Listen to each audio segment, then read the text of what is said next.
পশ্চিমবঙ্গ সরকারের উদ্যোগে জনকল্যাণ শিবির সামাজিক সুরক্ষা থেকে শুরু করে বিভিন্ন রকমের প্রকল্পের যে লাভ আজকে আমরা সরাসরি তুলে ধরছি আমাদের পিভিটিভি ক্যামেরার মাধ্যমে।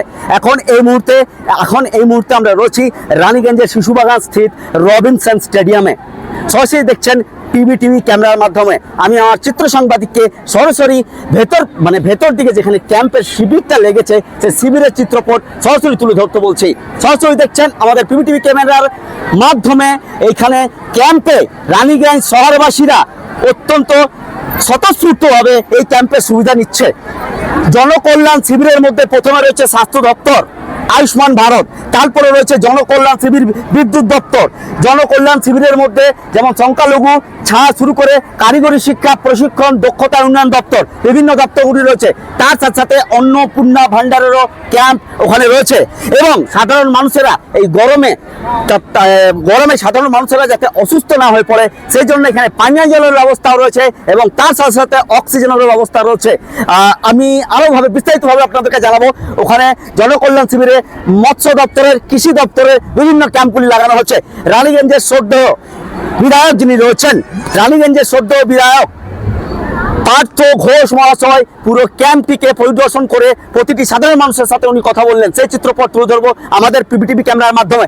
এবং কেউ বা কোনো কারণে যাতে অসুস্থ না হয়ে পড়ে এবং অসুস্থ হয়ে পড়লে বাই চান্স কেউ সত্তর এখানে অ্যাম্বুলেন্সেরও ব্যবস্থা রয়েছে। আপনারা দেখছেন আমাদের চ্যানেলের চিত্রপটে।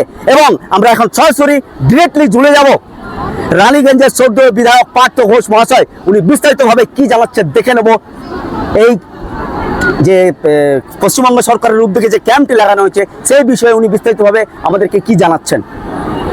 आज रानीगंज के रॉबिन्सन स्टेडियम में केंद्र तथा राज्य सरकार के विभिन्न जन कल्याणकारी परियोजनाओं का सीधा लाभ लोगों तक पहुंचाने के लिए जन कल्याण शिविर का आयोजन किया गया।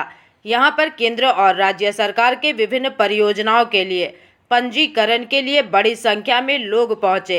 इस शिविर में विभिन्न सरकारी दफ्तरों के अधिकारी उपस्थित थे, जिन्होंने इन लोगों को इन परियोजनाओं का सीधा लाभ पहुंचाने के लिए पंजीकरण की प्रक्रिया को संपन्न किया।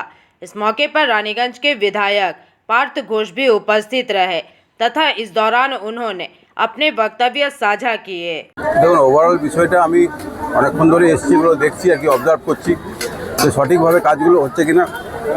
খুব অল্প দিন আমাদের পশ্চিমবঙ্গ সরকার, বিজেপির সরকার, জনগণের সরকার এবং মোদিজির নেতৃত্বে পশ্চিমবঙ্গে যে উন্নতির ধারা অব্যাহত আছে এবং উন্নতি যেভাবে কন্টিনিউয়াস প্রসেসে চলছে তারই একটা পার্ট নিদর্শন।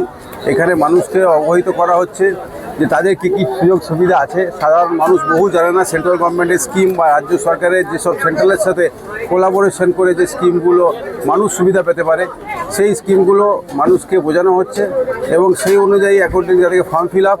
এবং দেখুন, যত দপ্তর আছে সব দপ্তরকে একসাথে বসিয়ে এক ছাতার তলায় কাজ করানো হচ্ছে, যাতে কিনা মানুষকে বিভিন্ন দপ্তরে গিয়ে তাদেরকে অসুবিধার মধ্যে পড়তে না হয়। যার ল্যান্ড দরকার সেই লোকটারও আবার ইলেকট্রিসিটিও দরকার, তার আবার স্বাস্থ্যসাথী আমাদের যেটা আয়ুষ্মান ভারতও দরকার, আর তার সাথে সাথে আমাদের অন্নপূর্ণা যোজনাও দরকার। তো তাদেরকে একটা মানুষ এসে সব জায়গার কাজ অ্যাট এ গ্ল্যান্স যাতে হয় তারই হচ্ছে একটা প্রক্রিয়া। এবং সরকারি দপ্তর পুরো আজকে দেখছেন এখানে উঠে চলে এসছে এবং যারা এখানকার লোকাল লোক আছে, মিউনিসিপ্যালিটির যারা এখানে বাসিন্দা আছে তারা সবাই এসছে এবং স্পেস অনেকটা আছে। রোদ গরম আছে, এটা প্রাকৃতিক ব্যাপার, এটা আমাদের হাতে কিছু নেই। তবে মানুষ দেখুন স্বতঃস্ফূর্তভাবে সুন্দরভাবে তারা শৃঙ্খলাবদ্ধভাবে সব জিনিসটাই মেনটেন করছে এবং তারা কোঅপারেট করছে। সরকারি অফিসার যারা আছেন তারা খুব অল্প সংখ্যক আছে, তবুও দক্ষতার সাথে তারা এটাকে পরিচালনা করার চেষ্টা করছে। স্যার, আয়ুষ্মানের কাউন্টার আছে, এবার আয়ুষ্মানে ওখানে ফর্ম ফিল আপ হচ্ছে এবং এই এরিয়ার যত নার্সিংহোম আছে আমার বিধানসভা, আমি সবাইকে রিকোয়েস্ট করছি মোটামুটি যে আয়ুষ্মান ভারতের ফেসিলিটি যারা কার্ড নিচ্ছে তারা কার্ড নিলেই হবে না, তার সাথে সাথে যে হসপিটালে গিয়ে চিকিৎসা করাবে তারও টাই আপ থাকতে হবে। তার জন্য এই এরিয়ার বহু হসপিটাল অলরেডি আয়ুষ্মান ভারতের রেজিস্ট্রেশন করিয়েছেন। আর যারা আয়ুষ্মান ভারতের কার্ড এখান থেকে পাবেন, যারা ফর্ম ফিল আপ করবেন, তারা গোটা পশ্চিমবঙ্গ শুধু নয় গোটা ভারতবর্ষের সব জায়গায় চিকিৎসা পাবেন এবং উন্নত মানের চিকিৎসার জন্য এটা মোদী সরকারের গ্যারান্টি এবং মোদী সরকারের উদ্যোগে গোটা ভারতবর্ষে চলছে, এটা পশ্চিমবঙ্গ অলরেডি শুরু হয়েছে। रानीगंज से सम्राट दास की रिपोर्ट, पीवीटीवी न्यूज़।